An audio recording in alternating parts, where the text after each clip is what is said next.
The morning Staff Sergeant Rebecca Lawson was detained at the Afghan forward operating base. The desert sun burned like a furnace above canvas tents. She stood in Major Donovan's makeshift office, her bloodied uniform replaced with standard-issue detention garments, watching him prepare the paperwork that would send her back to the States in disgrace.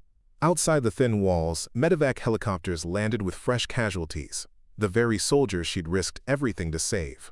Before we jump back in, tell us where you're tuning in from, and if this story touches you, make sure you're subscribed, because tomorrow, I've saved something extra special for you. Equals effective immediately, Donovan said without looking up, his voice carrying the hollow authority of a man who'd never held a dying soldier in his arms. You're suspended from all medical duties pending court-martial for direct violation of combat zone protocols. Rebecca's jaw tightened. 3 months ago, she'd been the most decorated combat medic at Forward Operating Base Challenger, a Silver Star, 2 commendations for valor, and more lives saved under direct fire than any medic in her battalion. Now she was being processed for court-martial because of what Donovan called reckless endangerment of military assets. The truth was simpler and uglier. She disobeyed a direct order to remain at the base during an unexpected insurgent attack on a nearby village used as a medical outreach center. 4 of her team members and dozens of civilians had been pinned down by heavy fire, with mounting casualties and no immediate extraction plan. Donovan had ordered all personnel to remain on base until a proper QRF could be assembled. Rebecca had stolen a transport, loaded it with medical supplies, and driven straight into the firefight. She'd extracted 17 wounded, military and civilian, before reinforcements even arrived. "Sir, with respect," Rebecca began, her voice steady despite the fury building in her chest. "My record speaks for itself. I've never lost a—" "Your record," Donovan interrupted, finally looking up with cold gray eyes, "includes multiple instances of exceeding operational parameters without authorization, ignoring the chain of command, and endangering valuable military assets. The Army doesn't need cowboys, Lawson. We need medics who follow orders." The dismissal in his tone was like a physical blow. Rebecca had served 3 combat deployments, had saved more lives than she could count, sometimes while bullets pinged off armor mere inches from her hands as they worked to close wounds and establish airways. She'd earned her reputation through skill and courage, not by playing it safe behind fortified walls. "I've never disobeyed an order that put lives at risk, sir." "No, you've just bent plenty of them until they broke." Donovan stood, signaling the meeting was over. "The MPs will escort you to detention. Your transport leaves at 06:00 tomorrow." As 2 military police officers led her across the dusty compound, Rebecca felt the weight of stares from other personnel. Word traveled fast in the claustrophobic world of a forward operating base. By nightfall, everyone would know that the woman who'd once ran through sniper fire to drag 3 wounded Marines to safety was now being shipped home in disgrace. In the medical tent where she'd spent countless hours saving lives, she spotted Sergeant Lucas Reeves, her closest friend and fellow medic, inventorying supplies with mechanical precision. His eyes met hers briefly, a flash of anger and solidarity, before he was forced to look away. The MPs stood too close for him to risk saying anything. The detention facility was little more than a repurposed shipping container with a cot, sink, and toilet. The metal walls amplified the desert heat, turning the small space into an oven. As the door clanged shut, Rebecca sat on the edge of the cot, her head in her hands. The reality of her situation began to sink in. Court-martial. Dishonorable discharge. Everything she'd worked for since enlisting at 18, gone. She thought about the village, about the children she'd been treating for malnutrition and preventable diseases. She thought about the team members who'd been pinned down, the look of disbelief on their faces when she'd arrived alone in the transport. Most of all, she thought about Private Melissa Chen, barely 19 years old, who would have bled out from a shrapnel wound if Rebecca hadn't reached her when she did. A soft knock interrupted her thoughts. Through the small reinforced window, she saw Captain Sarah Reynolds, the battalion XO, and one of the few officers who had openly supported Rebecca's methods in the past. "They're giving me 2 minutes, Reynolds said after the MP opened the door. "I had to call in every favor I had just for that." Rebecca stood. "Ma'am, "Save it," Reynolds cut her off. "What you did was either the bravest or stupidest thing I've ever seen." Probably both. She glanced at the MP standing just outside. Donovan's been gunning for you since you contradicted his assessment at the officer's briefing last month. This just gave him the excuse he needed. Those people would have died, ma'am. Reynolds's expression softened slightly. I know. That's why I'm here. She lowered her voice. There's going to be an investigation. The village elder has connections with the provincial government. He's already filed a formal commendation for your actions. It won't stop the court-martial, but it might help your case. The MP tapped his watch. 1 minute, Captain. Preparing and narrating this story took us a lot of time, so if you are enjoying it, subscribe to our channel. It means a lot to us. Now, back to the story. Reynolds straightened. The transport tomorrow is taking you to Bagram, then stateside. Colonel Harris will meet you at Fort Benning. He's an old friend. He'll make sure you get proper representation. Why are you helping me, ma'am? Reynolds looked her directly in the eyes. Because next week, it could be me lying wounded in some godforsaken village, and I'd want someone with your courage coming for me. Orders be damned. After Reynolds left, Rebecca lay back on the cot, staring at the metal ceiling. Outside, the base continued its relentless rhythm. Vehicles moving, orders being shouted, the distant thump of artillery. Life went on, with or without Staff Sergeant Rebecca Lawson. She thought about her path to this moment. Growing up in a small town in Montana, daughter of a nurse and a firefighter, service was in her blood. She'd chosen the Army to pay for medical school, but after her first deployment, she'd found her calling as a combat medic. There was something about the immediacy of battlefield medicine, the pure distillation of purpose to preserve life amid chaos, that spoke to her soul. Rebecca had never been good at politics or playing the game. She spoke her mind, questioned orders that didn't make sense, and put patient care above all else. In the civilian world, these might have been admirable traits. In the rigid hierarchy of the military, they made her a problem. The worst part wasn't the pending court-martial or even the end of her career. It was being separated from her unit, from the people who depended on her skills. Every hour she spent in this box was an hour she couldn't spend saving lives. Night fell, bringing little relief from the heat. The MPs brought a tray of food that she barely touched. Sleep evaded her as the events of the past few days played on repeat in her mind. The village attack had come during a routine medical outreach mission. Rebecca had been back at the FOB, resupplying, when the call came in. 4 Army medics, 2 doctors, and support personnel pinned down. Heavy casualties. Extraction impossible until the area was secured. She'd watched Donovan's face as he received the report, had seen the calculation in his eyes, a cold assessment of risk versus reward. His order to stand down, to wait for a proper QRF that would take hours to assemble, had hit her like a physical blow. Those are our people, she'd argued. Every minute we wait. Those are my decisions to make, Sergeant, he'd replied. Stand down. She'd walked out of the command center, straight to the motor pool, and commandeered a transport. No one had tried to stop her, perhaps out of respect, perhaps out of shared disbelief at the stand-down order. She'd loaded medical supplies, grabbed her kit, and driven out before Donovan could issue direct orders to detain her. The village had been chaos, smoke, gunfire, screams. Rebecca had driven straight to the medical outpost, using buildings for cover. Inside, she'd found hell. 2 medics working frantically on multiple casualties. Civilians crying out for help. Through windows, sporadic gunfire as Army personnel tried to repel the attackers. She'd gone to work immediately, triaging, stabilizing, preparing patients for transport. When a break in the fighting came, she'd loaded the first batch of wounded and driven back to base.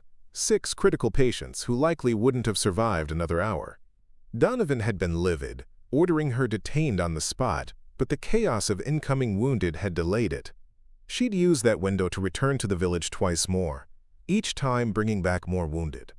It was only after the situation stabilized, after the last of the wounded were being treated, that the MPs had finally taken her into custody. Now, lying on the hard cot, Rebecca wondered if she'd do it again, knowing the consequences. The answer came without hesitation. Absolutely. A sound at the door pulled her from her thoughts. The small viewing slot opened, and she saw Lucas's face. "I've got 2 minutes before the patrol comes back around," he whispered. "How are you holding up?" "I've been better," she replied, moving to the door. "How's Private Chen?" "Stable. Doc says she'll make it, thanks to you." Lucas glanced over his shoulder. "Everyone's talking about what you did. The officers are trying to shut it down, but word's gotten out." "Great. That'll look good at my court-martial." "Beck, listen." Lucas's voice dropped even lower. "Something's not right with this whole thing. Donovan's pushing way too hard for the maximum charges. Captain Reynolds has been asking questions, and suddenly she's being transferred back to Germany. It's like they're making an example of you." Rebecca's mind raced. "What are you saying?" I don't know yet, but I'm going to find out." He glanced over his shoulder again. "I need to go. Just hold on, okay? This isn't over." As the viewing slot closed, Rebecca returned to her cot with a new sense of unease. If Lucas was right, if there was more to this than simple enforcement of the chain of command, what was she really being punished for? Sleep finally claimed her near dawn, a fitful rest filled with dreams of gunfire and bleeding wounds that she couldn't quite reach. The MPs came for her at 0530, escorting her to a waiting transport plane. To her surprise, nearly half her medical team had gathered to see her off, a silent vigil that spoke volumes in the rigid world of military discipline. They stood at attention as she walked past, a gesture of respect that brought a lump to her throat. Lucas was there too, his expression carefully neutral as befitting a sergeant in the presence of officers. But as she passed, he pressed something into her hand, a small piece of paper folded tightly. The flight to Bagram was long and uncomfortable. Only when she was certain no one was watching did Rebecca unfold Lucas's note. "Donovan falsified reports about civilian casualties in Karim village last month. Your team's medical assessments contradicted his account. That's why he's coming after you so hard. Evidence in your locker. Combination 2-61432. Someone needs to know the truth." Rebecca stared at the note, her mind reeling. Karim village had been the site of a contested operation 3 months ago. Official reports listed 3 civilian casualties, unfortunate collateral damage in an otherwise successful raid on an insurgent cell. But Rebecca's team had treated the wounded and processed the dead. The true number had been much higher, 17 civilians, including 9 children. She documented everything according to protocol, had included it all in her medical reports. Donovan had been furious, had demanded she revise her findings to match the official narrative. She'd refused. At the time, she'd thought it was just Donovan protecting the mission's success rate, massaging the numbers to make his command look better. But what if it was more than that? What if those civilian casualties hadn't been accidental at all? The realization hit her like a physical blow. This wasn't about disobeying orders. This was about silencing her before she could expose the truth. At Bagram, she was transferred to a larger transport plane for the long flight back to the States. The MPs handed her over to Air Force security personnel with instructions to deliver her directly to Fort Benning upon landing. No one mentioned Colonel Harris, the officer Captain Reynolds had said would meet her. The journey gave Rebecca plenty of time to think.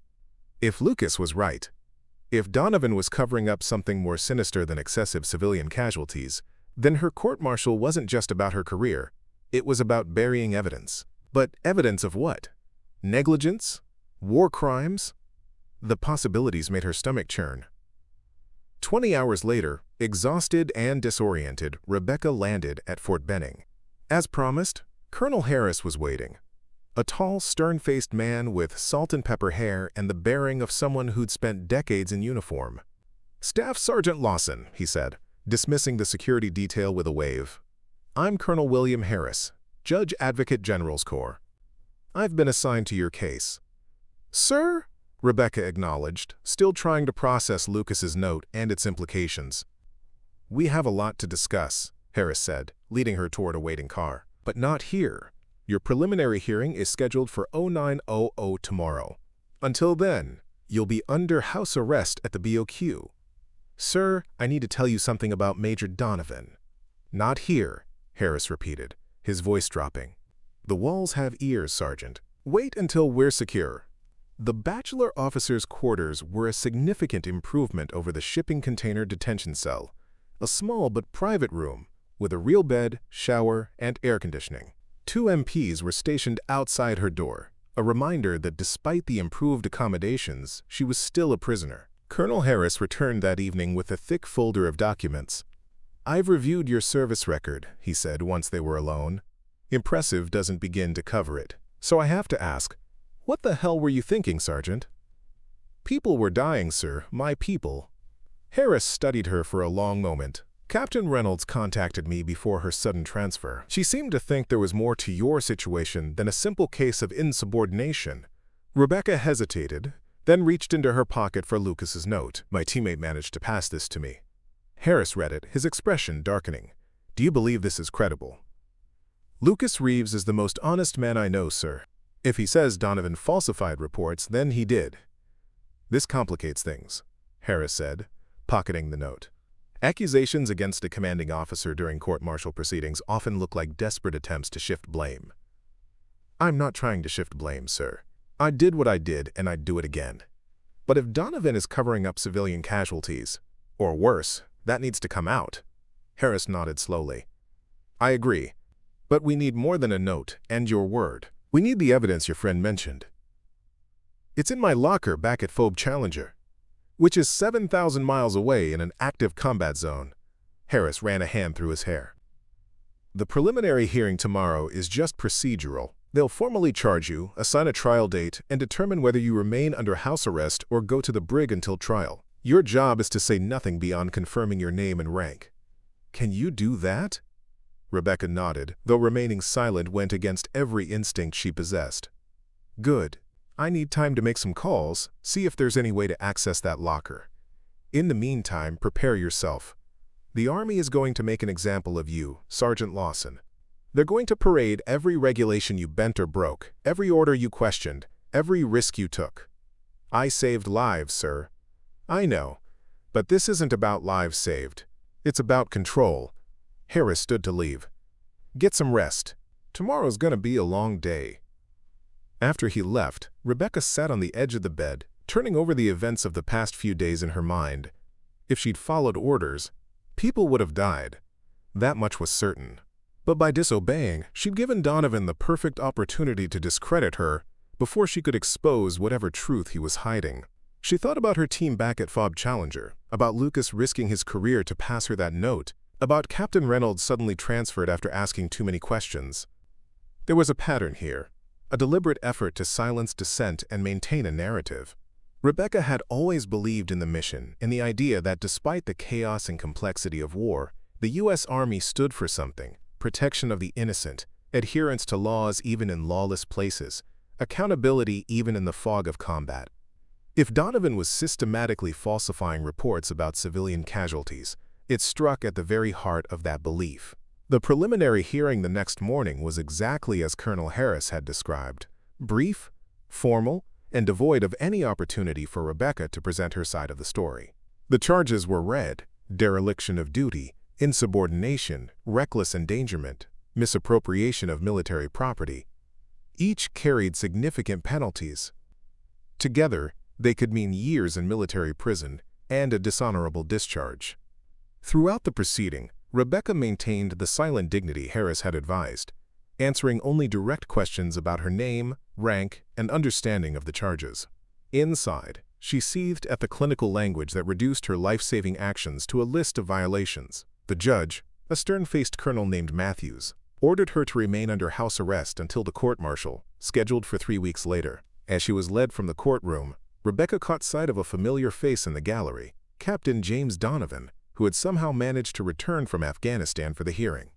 Their eyes met briefly, his filled with smug satisfaction, hers with quiet defiance. Back in the BOQ, Colonel Harris visited again, this time with news. "I've been making calls," he said, closing the door firmly behind him. "It seems Captain Reynolds isn't the only one with concerns about Major Donovan's command. There's been a pattern of statistical anomalies in casualty reporting from his area of operations." "Anomalies?" "Consistently lower civilian casualty numbers than similar operations in the same region. At first, it was attributed to superior planning and execution. Now, Some people are asking questions. Can they help us get access to my locker? Harris shook his head. Not officially. But I have a contact at FOB Challenger who might be willing to take a look. In the meantime, we need to prepare your defense. For the next 2 weeks, Rebecca and Harris worked on her case, developing arguments around necessity and the medical duty to treat wounded regardless of circumstances. But without the evidence Lucas had mentioned, they were fighting an uphill battle against the full weight of military regulations. The breakthrough came 10 days before the court-martial was scheduled to begin. Harris arrived at the BOQ with a small USB drive, his expression a mixture of triumph and grave concern. "Your friend Sergeant Reeves came through," he said, inserting the drive into his laptop. "He managed to access your locker and found this. Well, see for yourself." The files contained Rebecca's original medical reports from Kareem Village, complete with photographs, casualty counts, and detailed descriptions of wounds inconsistent with the official narrative of a precise operation with minimal civilian impact. But there was more. Lucas had also included internal communications between Donovan and higher command, showing a deliberate effort to conceal the true nature of the operation. "This goes beyond falsifying casualty reports," Harris said gravely. "This suggests the entire operation was conducted with disregard for civilian presence. At best, it's gross negligence. At worst, war crimes," Rebecca finished quietly. "Yes, and if these communications are authentic, Donovan wasn't acting alone. There was pressure from above to make this operation happen, regardless of civilian cost." Rebecca felt sick. "What do we do?" "Legally, we use this to establish motive for Donovan's excessive pursuit of charges against you. It creates reasonable doubt about the legitimacy of the command structure you allegedly violated." Harris paused. "But there's something else. Something I'm not sure you're going to like." "What?" "These files implicate people well above Donovan's pay grade. If we use this in open court, it won't just be your career on the line. There will be serious blowback. People will try to discredit you, destroy your reputation, maybe worse." Rebecca considered this. The path ahead was clear, but the cost would be high. "We have to use it. This isn't just about clearing my name anymore." Harris nodded slowly. "I thought you might say that. I've made a copy of everything, sent it to secure locations. If anything happens, this evidence won't disappear." The night before her court-martial was set to begin, Rebecca couldn't sleep.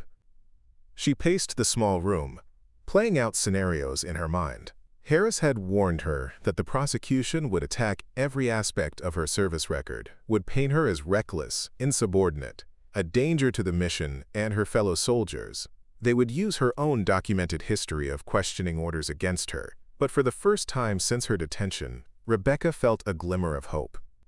The truth about Kareem Village might not exonerate her for disobeying orders during the village attack, but it would shed light on the real reason Donovan had pursued charges so aggressively. It would expose the corruption that had infected the command structure, the willingness to sacrifice truth and lives for political expediency. A knock at her door startled her. It was well past midnight, too late for visitors, even from Colonel Harris. The MPs outside wouldn't allow anyone unauthorized to enter. "Sergeant Lawson," one of the MPs called. "You're being transferred." "Transferred? Where? On whose authority?" "Orders from JAG headquarters. You're to be moved to secure holding at Fort Leavenworth immediately." Rebecca's blood ran cold. This made no sense. Her court-martial was scheduled to begin in less than 9 hours.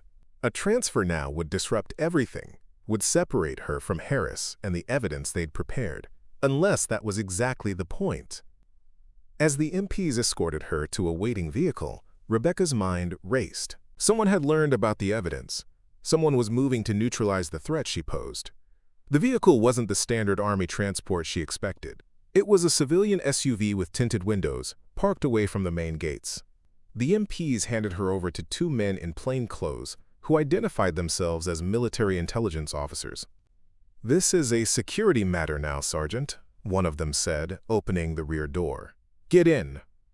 Every instinct Rebecca possessed screamed that this was wrong. These weren't MI officers. They lacked the bearing, the proper identification. This was a black op, an extrajudicial removal designed to make her disappear before she could expose the truth. But surrounded by armed men, with nowhere to run, she had no choice but to comply.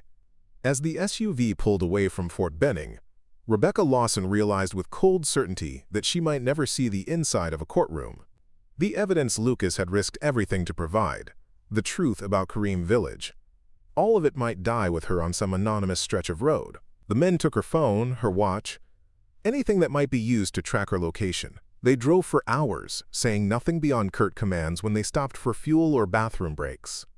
Always, one remained with her while the other handled necessary transactions, never giving her a moment alone. Dawn broke as they crossed into Alabama, the rising sun painting the sky in hues of orange and gold that Rebecca might have found beautiful under different circumstances. Now, it only marked the passing of time, the increasing distance from Fort Benning, and any hope of justice. "Where are we going?" she asked for what felt like the 100th time. "Classified," the driver responded mechanically. "My court-martial starts in 2 hours. Colonel Harris will raise the alarm when I don't appear." The men exchanged glances but said nothing. By mid-morning, they had reached a remote area Rebecca didn't recognize. The SUV turned off the main highway onto a series of progressively smaller roads until they were traveling on little more than a dirt track through dense woods. Eventually, they pulled up to a small, nondescript cabin. It looked abandoned, with boarded windows and an overgrown yard, but Rebecca spotted the telltale signs of recent use: fresh tire tracks, a satellite dish partially concealed by foliage, a new padlock on the door. "Out," the passenger ordered, opening her door. Inside, the cabin was sparse but functional. A table, chairs, a cot in the corner, basic facilities. No windows, no phone. No way to communicate with the outside world. A perfect black site for making someone disappear. "Strip," the driver commanded, producing an orange jumpsuit similar to those worn by detainees at Guantanamo Bay. "Excuse me?" Rebecca backed away, her heart pounding. "Standard procedure for high-value detainees. Remove all clothing. You'll be provided with appropriate attire." Rebecca stood her ground. "I'm a U.S. Army sergeant facing court-martial, not a high-value detainee. You have no authority to order me to strip." The men exchanged glances again, a silent communication that sent chills down Rebecca's spine. "We can do this the easy way or the hard way, Sergeant," the driver said, stepping toward her. "But one way or another, you're putting on that jumpsuit." Rebecca assessed her options. 2 armed men, isolated location, no witnesses. If she resisted, they would simply overpower her. Her combat training was extensive, but against armed opponents in a confined space, her chances were slim. Slowly, she began to remove her uniform jacket, then her boots and socks. The men watched impassively, their expressions revealing nothing. "All of it," the passenger said when she hesitated at her t-shirt, with as much dignity as she could muster. Rebecca removed her t-shirt and pants, standing before her captors in only her underwear. The cabin was cold, raising goosebumps on her exposed skin. "Everything," the driver insisted. Rebecca's hands moved to the clasp of her bra, her mind searching desperately for some way out of this degrading situation. Then she saw it, a flicker of something in the passenger's eyes as he caught sight of her back. Recognition? Surprise? She turned slightly, giving him a better view of the tattoo that ran down her spine. The rod of Asclepius, the ancient Greek symbol of medicine and healing, intertwined with the words "that others may live," the unofficial motto of combat medics. Around it, in smaller script, were the names of the soldiers she hadn't been able to save, a personal memorial and reminder of the cost of failure. The passenger sucked in a breath. "Wait," he said to his partner. "Look at her back." The driver moved around to see, his expression changing as he took in the tattoo and its meaning. "Shit," he muttered. "You're really a combat medic?" the passenger asked, his tone different now, less commanding, more uncertain. 14 years, Rebecca replied, sensing a shift in the dynamic. 3 combat deployments. Silver Star. Now, would you mind telling me what the hell is going on here? The men exchanged glances again, but this time Rebecca could read the uncertainty in their faces. "Get dressed," the driver finally said, tossing her uniform back to her.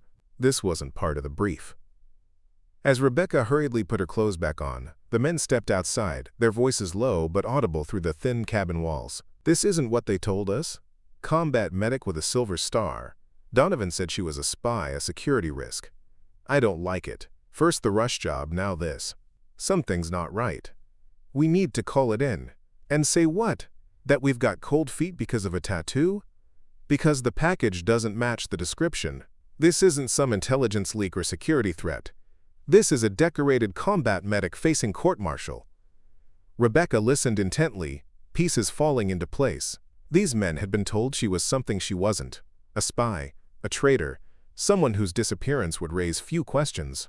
Donovan had set this up, had arranged for her to vanish before she could expose the truth about Kareem Village. But the tattoo had changed something. It had made her human to them, had connected her to a brotherhood of service they understood. It wasn't much, but it was a crack in their certainty, a small opportunity she might be able to exploit. When they returned, Rebecca was fully dressed, sitting calmly at the table as if this were a normal conversation between colleagues. "Gentlemen," she said, "I think we've had a miscommunication. I'm Staff Sergeant Rebecca Lawson, 68W Combat Medic Specialist with the 10th Mountain Division. I was scheduled for court-martial this morning at Fort Benning on charges related to disobeying orders during a combat situation. Those charges were brought by Major Donovan, who appears to have told you I'm something I'm not." The men said nothing, but she could see the doubt in their eyes. "I think I know why," she continued. "My team discovered evidence that Donovan falsified reports about civilian casualties during an operation in Kareem Village. He's trying to silence me before that evidence can be presented in court." "That's a serious accusation," the driver said carefully. "It is, and I have proof. Or rather, Colonel William Harris of JAG has proof, which is probably being presented to the court right now, along with the fact that I've mysteriously disappeared on the day of my trial." The passenger shifted uncomfortably. "We were told this was a matter of national security. In a way, it is. War crimes committed by U.S. forces and covered up by the chain of command. That's about as serious as it gets for national security." Rebecca leaned forward. "But making a decorated combat medic disappear on American soil? That's going to raise questions neither of you wants to answer." The men looked at each other, a silent communication that spoke volumes about their growing doubts. "Show them," Rebecca said, gesturing to her back. "Show them my tattoo when you call this in. Ask them why a spy or security risk would wear the names of fallen comrades on her skin. Ask them why Donovan didn't mention I was a Silver Star recipient with 3 combat tours." The driver nodded slowly, then stepped outside again, presumably to make a call. The passenger remained, his hand never far from his weapon, but his expression troubled. "I served too," he said after a long silence. 82nd Airborne. 2 tours in Iraq." Rebecca nodded. "Then you understand what that others may live means?" "Yeah." He looked away. "Look, I don't know what's going on here, but if what you're saying is true, it is. And right now, Colonel Harris is probably tearing Fort Benning apart looking for me. When he doesn't find me, he'll go public with everything we have on Donovan and Kareem Village. This gets bigger and messier by the hour."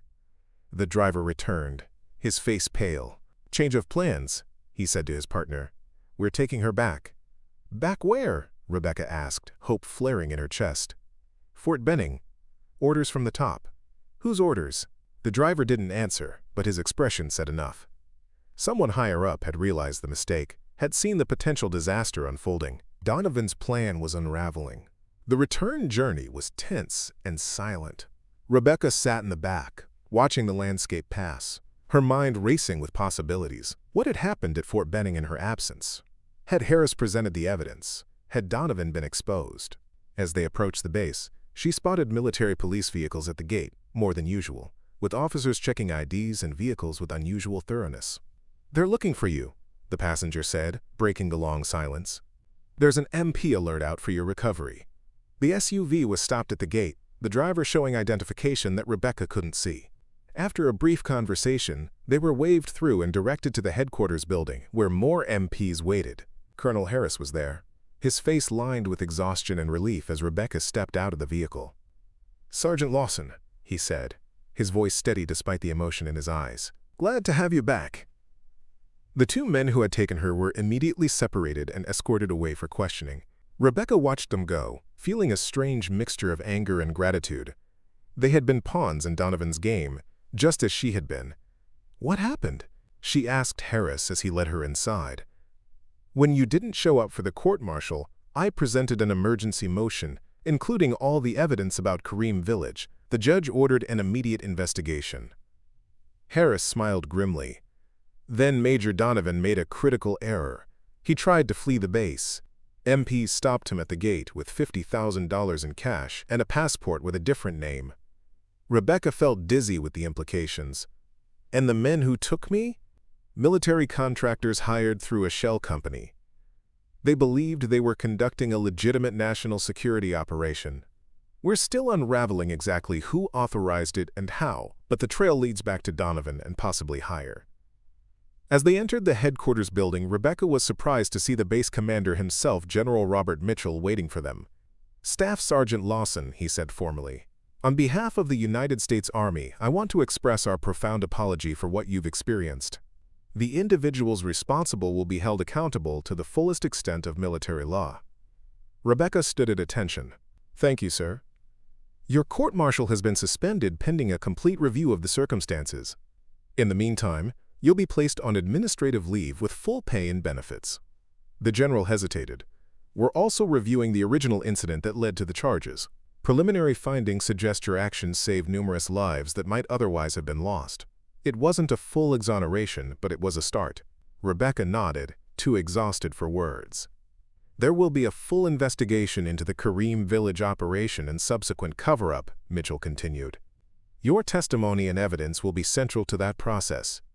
After the general left, Harris led Rebecca to a private room where she could rest and process everything that had happened. 3 weeks into her administrative leave, Rebecca Lawson discovered that being grounded was its own special kind of hell. She spent her days in a small temporary apartment provided by the Army, going through the motions of a normal life while her fate hung in bureaucratic limbo. Every morning she woke at 0500, her body still tuned to military rhythms, and went for a punishing 5-mile run, pushing herself as if she could somehow outpace the uncertainty that dogged her steps. The walls of her apartment had become a war room of sorts. Printouts of documents related to Kareem Village, timelines of events, photographs and maps, all connected with red string like something from a detective show. It wasn't just about clearing her name anymore. It was about exposing a truth that powerful people wanted buried. Colonel Harris visited twice a week, bringing updates on the investigation and grim reports about the obstacles they faced. Major Donovan remained in custody, but he wasn't talking. The higher-ups implicated in the Kareem Village cover-up were mobilizing resources, calling in favors, applying pressure to make the problem go away. "They're trying to isolate the damage," Harris explained one afternoon, accepting the cup of coffee Rebecca offered. "Make Donovan the sole villain, claim he acted alone, that the system worked because he was caught." Rebecca gestured to her wall of evidence. "That's not what the documents show." "No, it's not. But documents can be questioned, contexts reinterpreted, witnesses pressured." Harris sighed, looking suddenly older than his years. "This was never going to be an easy fight, Sergeant." "I didn't expect easy," Rebecca replied, studying the photographs of civilian casualties from Kareem Village, men, women, children, whose deaths had been erased from official records. "I just expected the Army to care about the truth. The hardest part wasn't the uncertainty or even the isolation. It was being separated from her purpose." For 14 years, Rebecca had been a healer in the midst of destruction, had found meaning in the chaos of combat by preserving life where others took it. Now she was just another cog in the military's vast bureaucracy, waiting for faceless officials to decide her fate. Major Lisa Hendricks, her new liaison officer, was a by-the-book administrator who'd never seen combat and seemed to regard Rebecca as a problem to be managed rather than a soldier who'd sacrificed everything for her principles. "The review board needs you to clarify some points in your statement," Hendricks said during one of her perfunctory visits, dropping a thick folder on Rebecca's table. "And the psychological evaluation has been rescheduled for Thursday." Rebecca flipped through the documents, recognizing the familiar pattern of bureaucratic obfuscation. "This is the 3rd time they've asked these same questions. The answers haven't changed." "The board is being thorough, Sergeant. It's in your best interest to cooperate fully." Hendrix's tone carried a warning that Rebecca had heard too often lately. Play along, follow procedure, don't make waves. Of course, Major. I'm all about cooperation these days. The sarcasm wasn't lost on Hendrix, whose lips thinned into a disapproving line. After Hendrix left, Rebecca added the new documents to her wall, searching for patterns, connections, anything that might help her understand the forces aligned against her. But the real answers weren't in these sanitized reports. They were in Afghanistan, in the memories of survivors, in the graves of those whose deaths had been denied. At lunch in the base cafeteria, where she was permitted to eat as part of her limited privileges, Rebecca sat alone, picking at food that tasted like nothing while conversations around her faltered when she approached. Most avoided her, the taint of court-martial and controversy making her radioactive in the hierarchy-conscious military community. Lieutenant Danny Martinez was describing a training scenario from that morning. Wind was gusting to 40 knots, visibility near zero. Hendrix called it off before we even got to the hard part. "Typical," someone replied. "Ever since the Lawson situation, everyone's gone safety crazy. No one wants to make a call that might come back to bite them."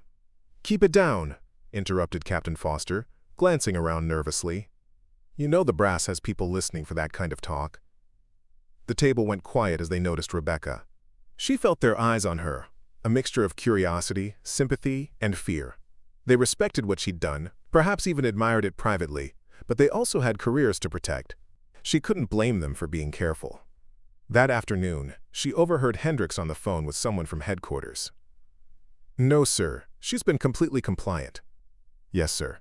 I'll continue monitoring the situation." The paranoia was suffocating. They weren't just keeping her in limbo. They were watching her, waiting for any misstep that could justify more severe action. But it was Sergeant Lucas Reeves, arriving unexpectedly at her door one evening, who delivered the information that changed everything. He looked terrible, exhausted, thinner than she remembered, with new lines etched around his eyes. "I got 2 days leave," he explained as she ushered him inside. "Had to see you, make sure you're holding up."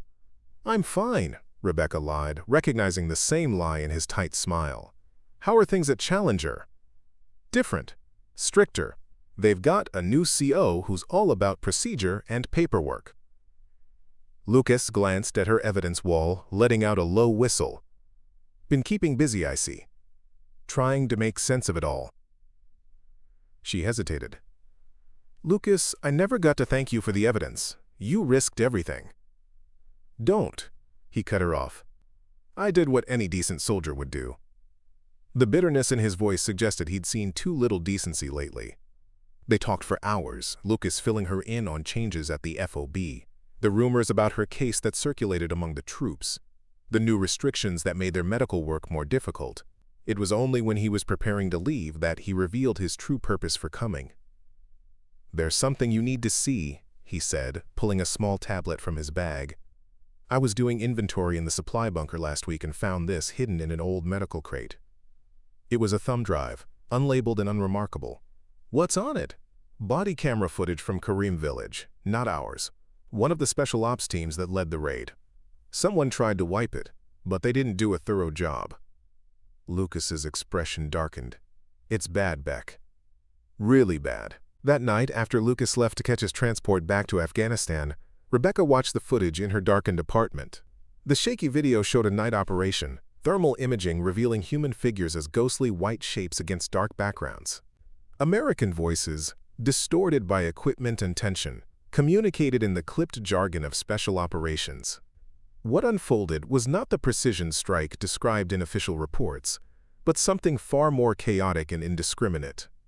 The team had bad intelligence, wrong coordinates. They hit a civilian area believing it harbored high-value insurgent targets.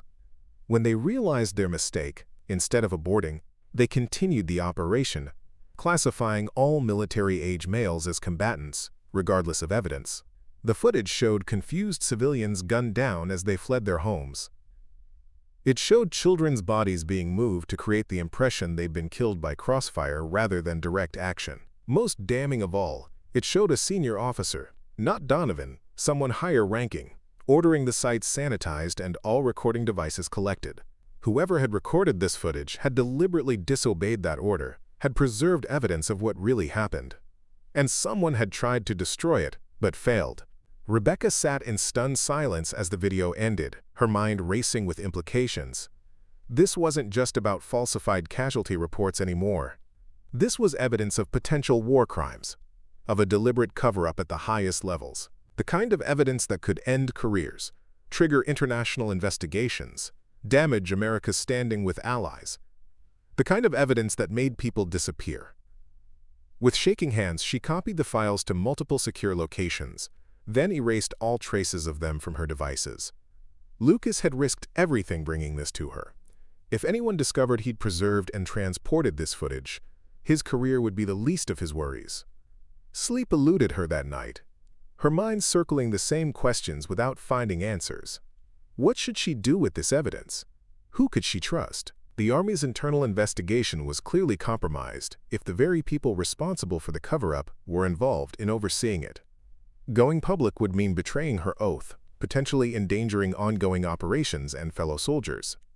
But staying silent meant betraying something equally sacred: the principles that had guided her entire career, the belief that American forces were better than this, that they were bound by rules even in the lawless chaos of war. Dawn found her still awake, watching the sunrise paint the sky in hues of gold and crimson that reminded her too much of fire and blood. The weight of responsibility settled on her shoulders like a physical presence, bending her spine with its implications. Rebecca had always prided herself on clarity of purpose, on knowing exactly what needed to be done in crisis situations. In the chaos of combat, when seconds meant the difference between life and death, she'd never hesitated. But this was different. A moral quagmire where every path forward seemed to betray someone or something she valued. The scheduled psychological evaluation that Thursday took on new significance. Dr. Eleanor Chen was a civilian contractor who specialized in combat trauma and ethical decision-making under pressure, exactly the kind of expertise that might help Rebecca navigate her current dilemma. "You're not sleeping," Dr. Chen observed as Rebecca settled into the chair across from her. It wasn't a question. Is it that obvious? To someone who's treated combat veterans for 20 years? Yes. Chen's expression remained neutral, professional, but her eyes held genuine concern. "Want to talk about why?" Rebecca hesitated. Doctor-patient confidentiality had limits in military contexts, especially when national security was potentially involved. Chen seemed trustworthy, but appearances could be deceiving. "Just processing everything that's happened," she said carefully. "It's been a difficult adjustment." Chen studied her for a moment. "Sergeant Lawson, I've reviewed your file extensively. Your actions in Afghanistan suggest someone driven by a strong moral compass, someone willing to accept personal risk to uphold certain principles. That kind of ethical framework doesn't just switch off because you're stateside." "What are you saying?" "I'm saying that whatever's keeping you awake isn't just about adjustment or uncertainty. It's about a moral dilemma that you haven't resolved." Chen leaned forward slightly. "And I'm saying that my notes from these sessions are privileged unless you express intent to harm yourself or others." It was as close to an assurance of confidentiality as Chen could offer. Rebecca weighed her options, then decided to test the waters. "Hypothetically," she began, "if someone discovered evidence of serious misconduct by U.S. forces beyond what's already being investigated, what would their ethical obligation be?" Chen didn't flinch at the sudden shift. "Hypothetically, it would depend on the nature of the evidence, the potential consequences of disclosure versus non-disclosure, and the available channels for reporting. And if the available channels were potentially compromised, then one would need to consider alternative reporting mechanisms while weighing the potential impact on operational security, ongoing investigations, and personal safety." Chen's gaze intensified. "Hypothetically speaking, of course." The conversation continued in this careful, abstract manner, Chen providing ethical frameworks and considerations without ever directly asking what evidence Rebecca possessed. It wasn't a solution, but it was a roadmap of sorts, a way to think through the implications methodically rather than reactively. As the session ended, Chen offered one final thought. The moral injury of remaining silent often outlasts the professional consequences of speaking up. Something to consider in your hypothetical scenario. The next day, Colonel Harris brought news that shifted the landscape yet again. "They're offering you a deal," he said without preamble, setting his briefcase on Rebecca's table. "Honorable discharge, full benefits, sealed record. In exchange, you sign an enhanced non-disclosure agreement covering all aspects of the Kareem Village operation and agree to cease all personal investigation into the matter." Rebecca stared at him. "They're buying my silence. They're offering you a way out with your reputation and future intact." Harris's expression was troubled. "The alternative is they continue the investigation indefinitely, keeping you in limbo while systematically dismantling your credibility. They've already started questioning your previous mission reports, suggesting a pattern of exaggeration and insubordination. This isn't about me anymore, Colonel. It's about what happened in that village, about accountability." "I know," Harris interrupted, his voice gentler. "But you need to understand what you're up against. The people involved in this cover-up have resources and influence you can't imagine. They can make evidence disappear, witnesses recant, investigations collapse under their own bureaucratic weight. So I'm supposed to just walk away, pretend none of it happened?" Harris sighed. "I'm not telling you what to do, Sergeant. I'm making sure you understand the reality of your situation. They're offering you a clean exit. That's rare in cases like this." After he left, Rebecca paced her small apartment, the walls of evidence mocking her with their impotence. The thumb drive Lucas had given her contained enough evidence to blow the entire cover-up wide open, but without institutional support, without protection, releasing it would likely result in her being discredited, possibly worse. The offer of an honorable discharge was tempting, a way to preserve her service record, her benefits, her future opportunities. She could walk away from this fight, start fresh somewhere else, perhaps in civilian emergency medicine, where her skills would be valued without the constraints of military hierarchy. But walking away meant the truth about Kareem Village would remain buried. It meant the civilians who died there would be denied justice, their deaths erased from official record as if they had never existed. It meant the officers responsible would continue their careers, perhaps repeating the same deadly mistakes in other villages, other countries. That night, unable to sleep again, Rebecca found herself drawn to the small bathroom mirror. She turned, lifting her shirt to examine the tattoo that had given her captors pause, the rod of Asclepius down her spine, surrounded by the names of those she couldn't save. In the harsh fluorescent light, the script seemed to stand out in stark relief, each name a commitment, a promise. Her fingers traced the newest additions, names from her last deployment, soldiers who had died, despite her best efforts. She had carried their memories home, had inscribed them on her skin as a permanent reminder of the cost of failure, the value of every life in her care. What would it mean to turn her back on Kareem Village? To accept a deal that required her to forget what happened there, to abandon her pursuit of truth and accountability? Would she be adding those unnamed civilians to her personal memorial, acknowledging her failure to secure justice for them? The question haunted her as dawn broke, casting long shadows across her evidence wall. The Army had offered her a way out, a path back to normalcy. All she had to do was stay silent, accept that some battles couldn't be won, some truths couldn't be told. But as she stood before her memorial of evidence, Rebecca Lawson realized she had already made her decision. From the moment she'd disobeyed orders to save her team in that Afghan village, from the moment she'd chosen lives over regulations, she had committed herself to a path that valued truth over convenience, justice over security. The question wasn't whether she would accept the deal, it was how she would fight now that the institutional paths to justice had been closed to her. A knock at her door interrupted her thoughts. It was early, barely 0600. No one visited at this hour, not even Harris with his urgent updates. Cautiously, she approached the door, checking the peephole before opening it. Captain Sarah Reynolds stood outside, still in her flight uniform, looking exhausted but determined. The same officer who had supported Rebecca in Afghanistan, who had been suddenly transferred after asking too many questions. "We need to talk," Reynolds said, glancing nervously over her shoulder. "Not here. Somewhere secure." Rebecca grabbed her jacket, phone, and a small bag containing the thumb drive and key documents. Something in Reynolds's manner triggered her combat instincts, the heightened awareness that had kept her alive through 3 deployments. They drove in Reynolds's car, taking a circuitous route that suggested she was checking for surveillance.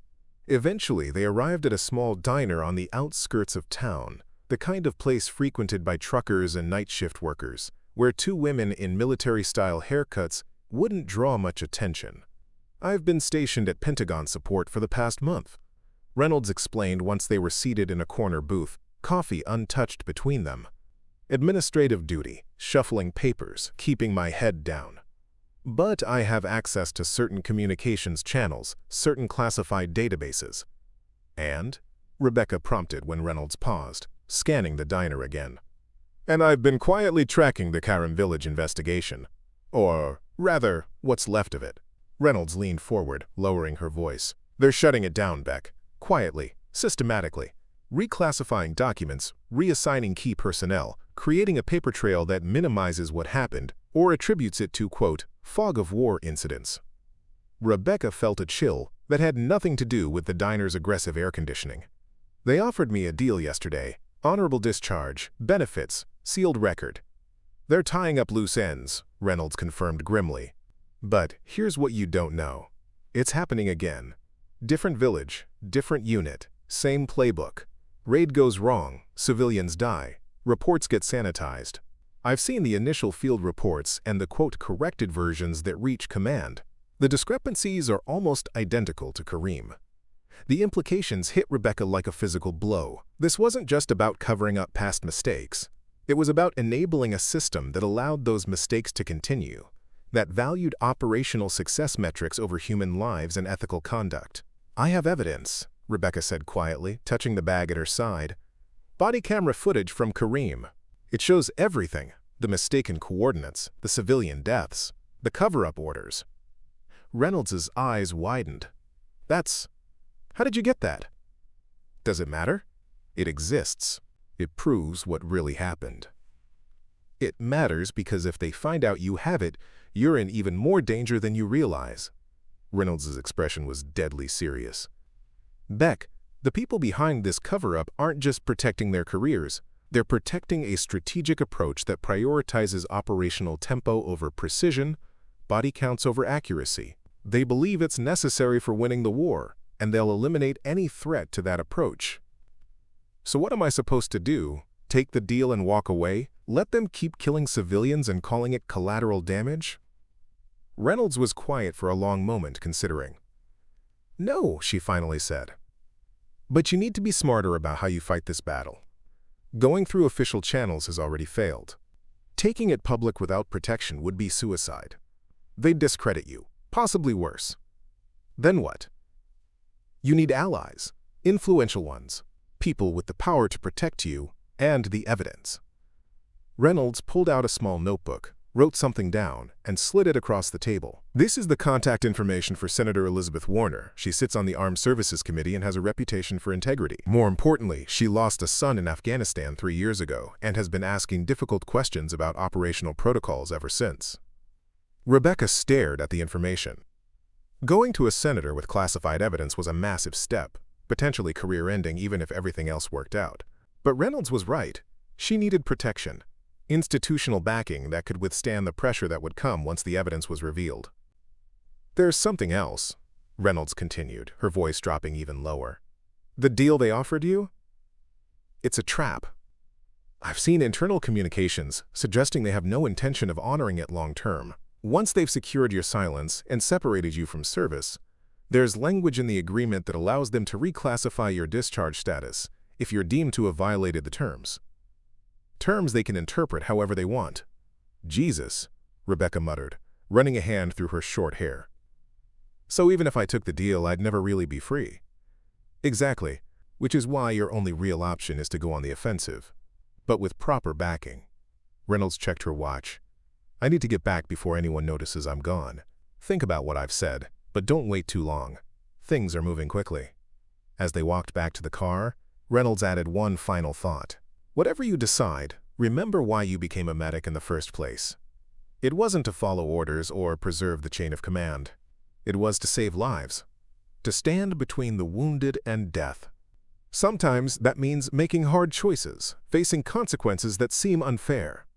"I know," Rebecca replied, thinking of the tattoo on her spine, the memorial she carried everywhere. "Believe me, I know."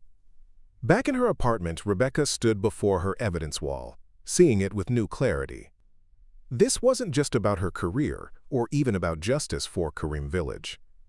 It was about breaking a cycle that traded civilian lives for operational convenience, that sacrificed truth on the altar of military necessity. The path forward was dangerous, uncertain, likely to exact a heavy personal cost. But for the first time since her detention, Rebecca felt something like purpose returning, the same clarity that had guided her when she drove that transport into the firefight, knowing the risks, but unable to stand by while people died. With steady hands, she began gathering the key evidence, organizing it methodically as she would a field medical kit, everything in its place, readily accessible when needed. Senator Warner would need to understand the full scope of the situation quickly, would need incontrovertible evidence that justified the risk of intervening. As she worked, Rebecca thought about the tattoo that had given her captors pause, that had reminded them she was more than just a problem to be eliminated. The rod of Asclepius, ancient symbol of healing and medicine, the names of the fallen, a personal memorial and commitment. She hadn't added the unnamed civilians from Kareem Village to that memorial, not yet. But she carried them just the same, felt the weight of their erased existence, their denied justice. In saving those names from oblivion, enforcing accountability for their deaths, perhaps she could fulfill her oath as a healer in a different way, by treating the systemic disease that allowed such deaths to be dismissed as acceptable costs. The decision crystallized, settling into her bones with the certainty of absolute purpose. Rebecca Lawson had never been one to abandon the wounded, had never left anyone behind who could be saved. She wouldn't start now, even if the people who needed saving were already gone, even if the healing required was for a broken system rather than broken bodies. With renewed determination, she picked up her phone and dialed the number Reynolds had given her. It was time to take the fight to those who thought they could bury the truth, along with the victims of Kareem Village. The call came at 0347 hours, jolting Rebecca from a restless sleep. For a moment, she was disoriented. The ringing phone merging with dream fragments of distant explosions and urgent radio chatter. Then reality snapped into focus. Her apartment, the evidence wall, the weight of decisions made. "Lawson," she answered, instantly alert. "This is Senator Warner's office." A clipped, professional voice responded. "The senator would like to meet with you today at 1100 hours. A car will pick you up at 1000. Come alone and bring the materials you mentioned in your message." Quote, the line went dead before Rebecca could respond. She sat in the darkness, heart pounding, the finality of her choice settling over her like armor. There would be no turning back after this meeting. She was committing to a path that would make powerful enemies, that would test the limits of her courage in ways combat never had. As dawn broke, Rebecca prepared methodically, approaching the day with the same disciplined focus she'd bring to a combat medical operation.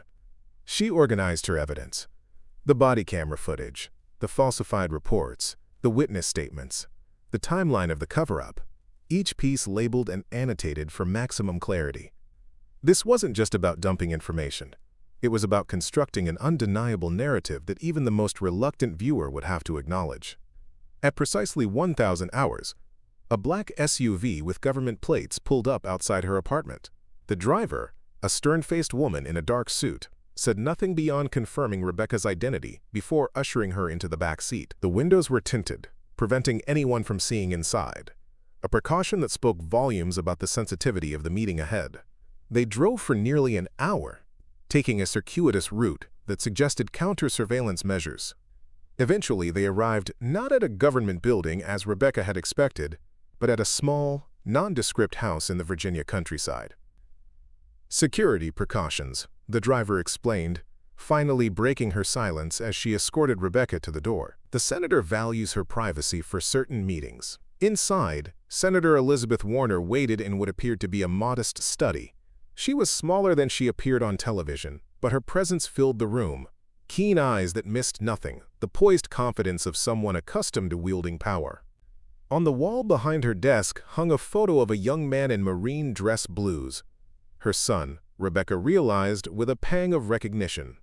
"Staff Sergeant Lawson," Warner said, extending her hand. "Thank you for coming. I understand you have information regarding Operation Shadowfall and its aftermath in Kareem Village." Rebecca hesitated, her training about classified information warring with her resolve. Ma'am, much of what I have to share is classified. I want to be clear about the potential legal implications. For both of us, Warner finished, gesturing for Rebecca to sit. I'm well aware of the legal boundaries we're approaching, Sergeant. I'm also aware that sometimes those boundaries must be tested when the systems they protect have failed. She touched the photograph of her son briefly. Michael believed in the mission, in the values we claim to uphold. He died believing his sacrifice protected those values. The senator's expression hardened.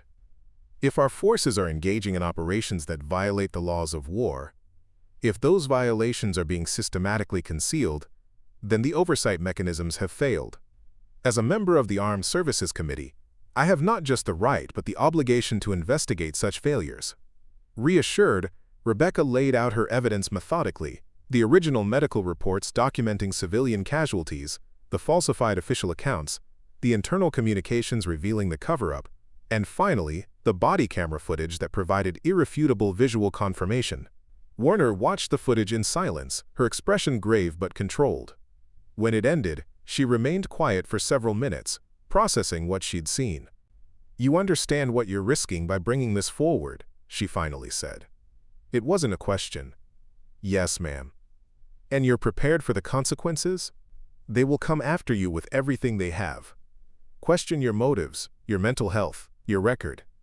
They'll paint you as disgruntled, unstable, unreliable." Rebecca met the senator's gaze steadily. "With respect, ma'am, they've already tried to make me disappear once. I'm under no illusions about what happens next." Warner nodded slowly. "Very well. Here's what I can offer. I will initiate a confidential Senate inquiry using my position on the Armed Services Committee. This gives us certain protections, certain formal channels through which this evidence can be properly reviewed. And in the meantime," Rebecca asked, thinking of Reynolds's warning about the ongoing pattern, the other villages where similar operations were occurring. "In the meantime, you need protection." Warner pressed a button on her desk, and the door opened to admit a man Rebecca hadn't seen before. Tall, gray-haired, with the unmistakable bearing of long military service. "This is Richard Blackwood, former JAG officer, now my chief of staff. He'll arrange secure accommodation and protective surveillance until the inquiry is formalized." Blackwood nodded to Rebecca. "We've prepared a safe house. No electronic footprint, no connection to the senator or her office. You'll be comfortable, but isolated, until things progress." It was both a relief and a new kind of prison. Safety at the cost of further separation from the world, from purpose. But Rebecca recognized the necessity. If the people behind the Kareem village cover-up had been willing to abduct her on American soil once, they wouldn't hesitate to try again, especially now that she'd escalated matters to the congressional level. "How long?" she asked. "Weeks, possibly months," Warner replied candidly. "These inquiries move slowly by design. The system has many built-in delays and diversions, particularly when it comes to matters of national security. While we wait, more operations like Kareem Village could be happening. More civilians dying, more reports being falsified." Warner's expression softened slightly. "I understand your urgency, Sergeant. But a rushed inquiry that fails to secure proper evidence and testimony won't help anyone. We get one shot at this. We need to make it count." Rebecca knew she was right, but the thought of remaining passive while the cycle continued felt like a betrayal of everything she'd risked her career to expose. "There is something you can do," Blackwood interjected, seeming to sense her frustration. "Help us build the strongest possible case.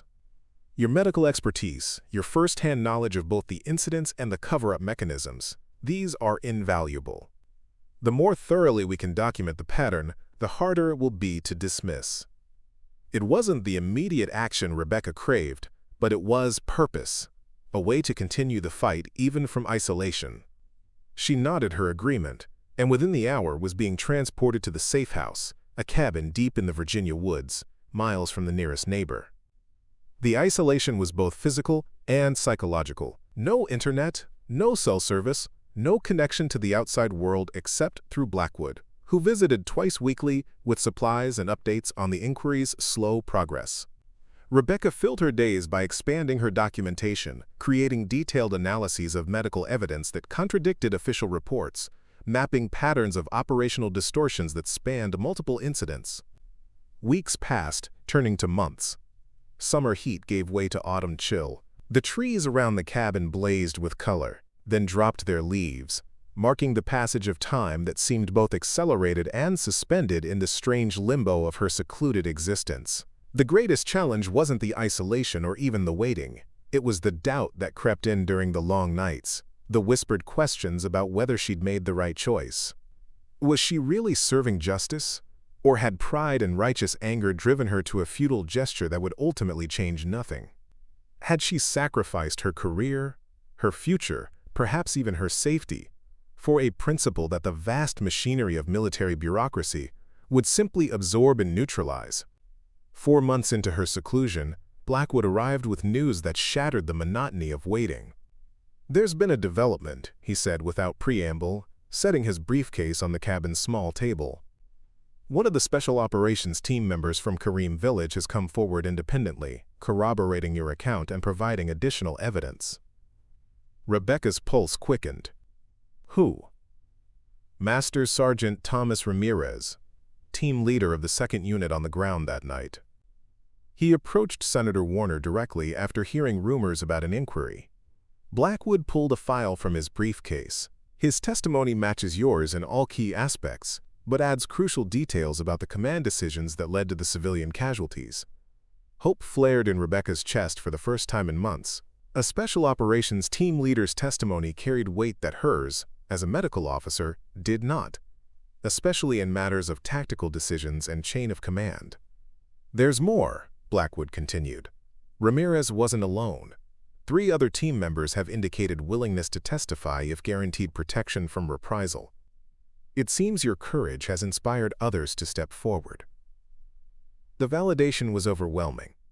Not just that she'd been right about what happened in Kareem Village, but that her stand had created space for others to follow, had shown that the seemingly impenetrable wall of military secrecy had cracks through which truth could emerge.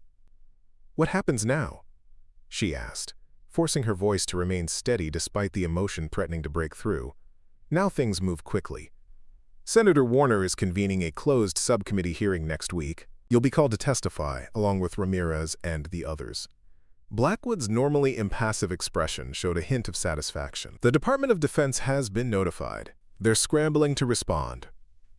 The next week was a blur of preparation, reviewing documents, practicing testimony, being briefed on the strictures and procedures of congressional hearings. Through it all, Rebecca maintained the disciplined focus that had served her throughout her military career, compartmentalizing emotions to deal with the task at hand. The day of the hearing dawned clear and cold, the December sky a pale, washed-out blue above the Capitol dome. Rebecca was escorted through back entrances and service corridors to avoid the media that had gathered, alerted by carefully managed leaks about a high-stakes inquiry into military operations in Afghanistan. The hearing room was smaller than she'd imagined, more intimate and somehow more intimidating for its modest scale. 7 senators sat behind a curved dais, with Senator Warner at the center. To one side, a group of uniformed military officers watched with expressions ranging from concern to barely concealed hostility. Among them, Rebecca recognized Major Donovan, now pale and diminished but still radiating resentment. "Staff Sergeant Rebecca Lawson," Warner began once the formalities were complete, "please describe for the committee what you witnessed regarding the operation in Kareem Village and the subsequent handling of casualty reports." Taking a deep breath, Rebecca began her testimony, her voice steady and clear as she recounted the events that had led to her court-martial, detention, and the discovery of the systematic falsification of civilian casualty reports. As she spoke, screens around the room displayed supporting documents, each piece of evidence building upon the last to create an undeniable picture of misconduct and cover-up.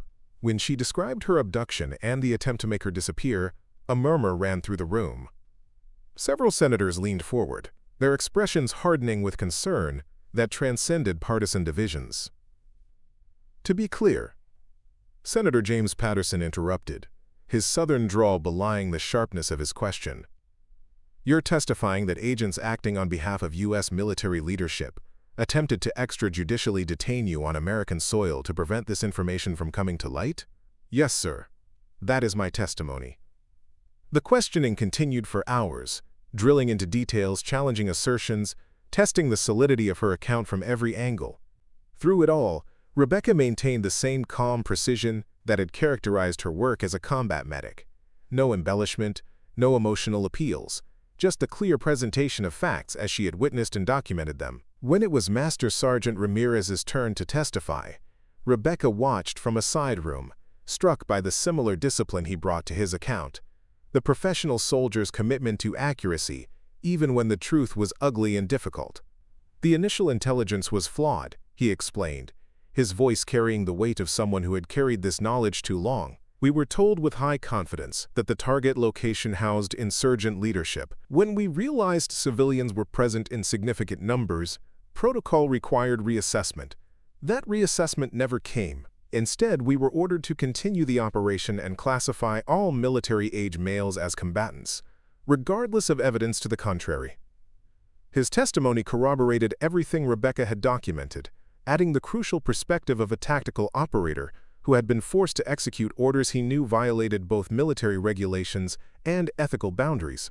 By the end of the first day, the shape of something unprecedented was emerging, not just an isolated incident of flawed execution, but a pattern of systematic distortion designed to maintain operational tempo regardless of civilian cost, followed by deliberate falsification of records to conceal the true impact. As Rebecca was escorted back to her secure accommodation that evening, Blackwood offered a rare assessment of the day's events. "You did well," he said simply. "They tried to rattle you, to find inconsistencies or emotional weak points. You gave them nothing but facts." "What happens next?" Rebecca asked, watching the winter darkness settle over the city through the car's tinted windows. "Tomorrow, the Defense Department presents its response. They'll try to minimize, contextualize, suggest that you and Ramirez are outliers, with incomplete understanding of the operational complexity." Blackwood's tone suggested he'd seen this playbook before. "But they're on the defensive now. Your testimony, combined with the documentary evidence and Ramirez's corroboration, it's too solid to dismiss entirely." The next day confirmed his prediction. The military representatives presented a carefully constructed narrative of challenging operational environments, split-second decisions made under extreme pressure, and the fog of war that could lead to tragic but unavoidable civilian casualties. What they couldn't explain away was the systematic falsification of reports after the fact, the deliberate effort to conceal the true numbers and circumstances of civilian deaths. When confronted with the body camera footage Rebecca had provided, their carefully constructed explanations crumbled into tense silence. Major General Robert Hollister, representing the Joint Chiefs, finally acknowledged what the evidence made undeniable. It appears that certain elements within the command structure may have developed an informal protocol for managing casualty reporting that does not align with official policy or ethical standards. The careful bureaucratic language couldn't disguise the admission something had gone very wrong, and at levels high enough to implicate senior leadership. The hearing continued for 3 more days, with additional witnesses, including Captain Sarah Reynolds, who testified about the pattern of report falsification she had observed across multiple operations. The picture that emerged was damning, not of individual soldiers who had executed missions under difficult circumstances, but of a command culture that had prioritized metrics over accuracy, operational convenience over ethical boundaries. On the final day, as the senators prepared their concluding statements, Senator Warner addressed Rebecca directly. "Staff Sergeant Lawson, your courage in bringing these matters to light, despite significant personal risk and professional consequences, exemplifies the highest traditions of military service. You took an oath to support and defend the Constitution of the United States, and you honored that oath, even when doing so placed you in direct conflict with the chain of command." Warner turned to address the room at large. "This committee will be issuing formal recommendations for a comprehensive review of casualty reporting protocols, independent oversight mechanisms, and accountability measures for command decisions that result in civilian casualties. We will also be recommending formal recognition of Staff Sergeant Lawson's ethical stand, including restoration of rank and status, with appropriate compensation for the unjust treatment she has endured." It was more than Rebecca had dared hope for, not just acknowledgement of the truth about Kareem Village, but systemic changes that might prevent similar incidents in the future. As the hearing concluded, she felt a weight lifting that she had carried for so long it had become part of her. Outside the hearing room, away from the cameras and recording devices, Senator Warner spoke to her privately. "This isn't the end of the fight, you understand. There will be resistance to implementation, efforts to water down the recommendations, institutional inertia." "I understand, ma'am. Which is why I'd like to offer you a position on my staff, focusing specifically on military medical ethics and accountability mechanisms. Your first-hand experience, combined with your medical expertise, would be invaluable in ensuring these reforms have real impact." The offer was unexpected, a path forward that would allow Rebecca to continue the work she had started, to transform her individual stand into lasting institutional change. It wasn't the return to combat medicine she had once envisioned, but it was purpose, meaningful service of a different kind. "I'd be honored, Senator," she replied, feeling the first real sense of direction since her detention months ago. As they walked toward the exit, Warner added, "There's something else you should know. Your example has sparked something within the ranks. We've received dozens of communications from military personnel at various levels, reporting similar concerns about operational ethics and reporting accuracy. They're calling it the Lawson Standard, the principle that ethical obligations transcend the chain of command when fundamental values are at stake." The notion that her stand had created ripples beyond this specific case, that it had given others the courage to question and report similar concerns, was both humbling and profoundly validating. Rebecca had acted to save lives in that Afghan village, had pursued the truth about Kareem village to honor those who had died there.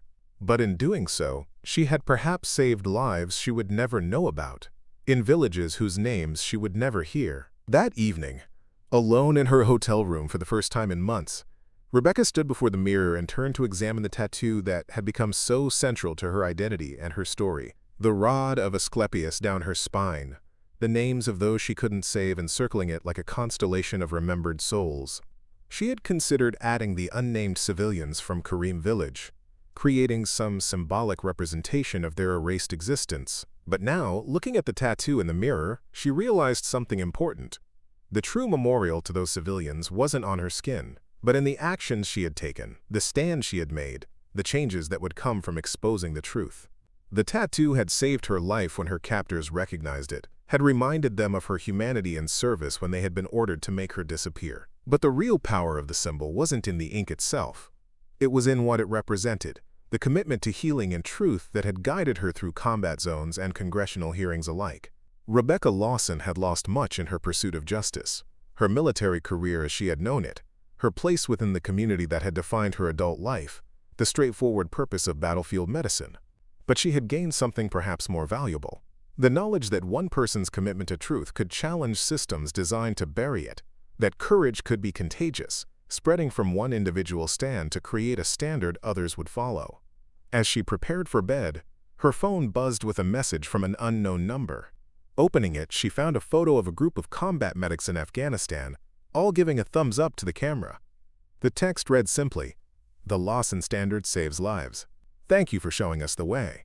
In that moment, the doubt that had plagued her during those long months of isolation finally dissolved completely. Whatever came next, the continuing fight for implementation of reforms, the inevitable resistance from entrenched interests, the personal challenges of building a new kind of life, she had made the right choice. She had followed the most fundamental principle of her medical training. First, do no harm. And in refusing to be complicit in harm done by others, she had perhaps done the greatest healing of her career. 6 months after the Senate hearings, Rebecca Lawson stood in the East Room of the White House, watching as President Mitchell signed the Military Accountability and Transparency Act into law. The legislation, born directly from the Kareem Village revelations, created new oversight mechanisms for combat operations, independent review of civilian casualty reports, and whistleblower protections for military personnel who reported ethical violations. Rebecca felt a surreal disconnect as applause filled the ornate room. A year ago she had been in detention, facing court-martial and the end of her military career. Now she stood among senators, representatives, and military reformers, as a pivotal figure in what many were calling the most significant military accountability legislation in decades. "None of this would have happened without your courage," Senator Warner murmured beside her as the ceremony concluded. Remember that when the critics start their inevitable backlash, the backlash had already begun, of course. Military traditionalists decried the new oversight as micromanagement that would hamper operational effectiveness. Conservative commentators questioned Rebecca's patriotism, suggesting her actions had endangered troops and national security. Even some fellow soldiers viewed her with suspicion, seeing her stand as a betrayal of the sacred chain of command. But for every critic, there were allies who recognized the fundamental principle at stake, that American military power derived its legitimacy not just from might, but from moral authority, from adherence to values even in the chaos of combat. As people began to disperse from the ceremony, a tall figure in marine dress blues approached. General Michael Harrington, the newly appointed head of the Pentagon's Office of Ethical Oversight, created as part of the new legislation. "Staff Sergeant Lawson," he said, extending his hand. "Or should I say Ms. Lawson now that you're a civilian?" "Rebecca is fine, General," she replied, noting the quiet assessment in his gaze. "I wanted to meet the person who's making my new job both necessary and extraordinarily difficult." His tone was wry rather than accusatory. "You've created quite the standard for us to live up to." "The standard was always there, sir. I just insisted we honor it." Harrington nodded thoughtfully. "Fair enough. I wonder if you'd consider coming to speak to our first cohort of ethics officers next month. They could benefit from hearing directly from the person whose actions catalyzed this entire initiative." The invitation surprised her. Despite the legislative victory and her new role on Senator Warner's staff, Rebecca had encountered significant resistance from many within the military establishment. "Are you sure that would be welcome, General?" "Welcome? Perhaps not universally. Necessary? Absolutely." Harrington's expression turned serious. "The military is grappling with what your case represents, Ms. Lawson. Some see only the challenge to authority, but others, myself included, see an opportunity to reaffirm the ethical foundations that give our service meaning." The conversation was interrupted by Rebecca's phone vibrating with an urgent message. Excusing herself, she checked the screen to find a text from Lucas Reeves, now stationed back in the States after completing his final deployment. "Turn on any news channel. Happening now." Finding a quiet corner, Rebecca pulled up a news app on her phone. The breaking headline made her breath catch. "Kareem Village Survivors Address United Nations Human Rights Council," crediting "American Whistleblower for Justice." The video showed a young Afghan man speaking through a translator, describing the night of the raid and its aftermath. Behind him stood families holding photographs of those who had died. Faces finally acknowledged, names finally spoken in an international forum. "The American medic who revealed the truth," the translator conveyed. "She gave our dead back their dignity. She showed that even in war, some Americans remember we are human." Tears blurred Rebecca's vision as she watched the families she had fought for finally receiving a measure of acknowledgement and justice. These were the people behind the statistics, the collateral damage that had been so easily erased from official records. Now they stood before the world, their truth finally heard. A hand on her shoulder startled her. It was Sarah Reynolds, now a major, and one of the key military advocates for the new transparency measures. "You've seen the UN testimony," Reynolds said, noting the phone in Rebecca's hand. "Pretty incredible, isn't it? A year ago, those families had no voice, no recourse, no acknowledgement. Now they're addressing the Human Rights Council. It doesn't bring their loved ones back," Rebecca replied, still struggling with the emotion the video had triggered. "No, it doesn't. But it means their deaths weren't completely in vain. It means the truth matters." Reynolds glanced around the East Room, at the powerful figures still mingling after the signing ceremony. "That's what all this is really about, insisting that truth matters, even when it's inconvenient, even when acknowledging it costs us something." Later that evening, at a small reception hosted by Senator Warner to celebrate the legislation, Rebecca found herself increasingly uncomfortable with the congratulatory atmosphere. While she recognized the significance of the new law, she was acutely aware of its limitations, the loopholes already being identified by military lawyers, the implementation challenges that would inevitably arise, the ongoing resistance from those who saw accountability as a threat rather than a strength. Slipping away from the reception, she found a quiet balcony overlooking the illuminated monuments of Washington.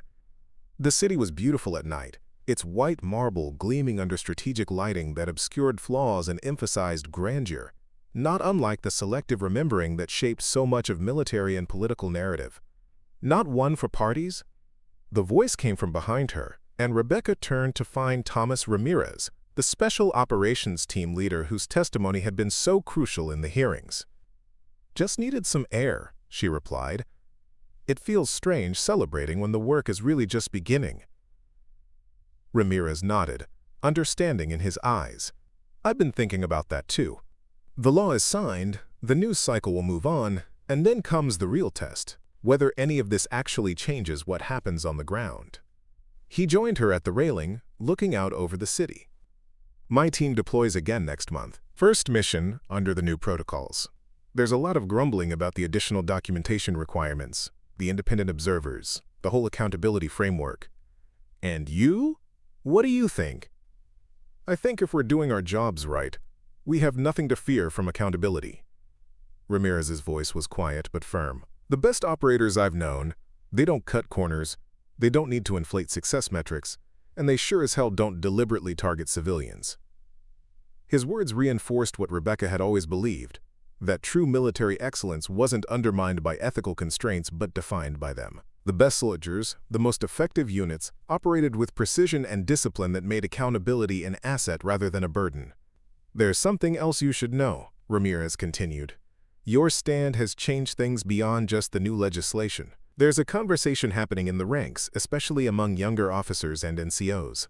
People are asking questions they wouldn't have dared ask before, challenging orders that don't align with our stated values." Up next, you've got 2 more standout stories right on your screen. If this one hit the mark, you won't want to pass these up. Just click and check them out. And don't forget to subscribe and turn on the notification bell so you don't miss any upload from us.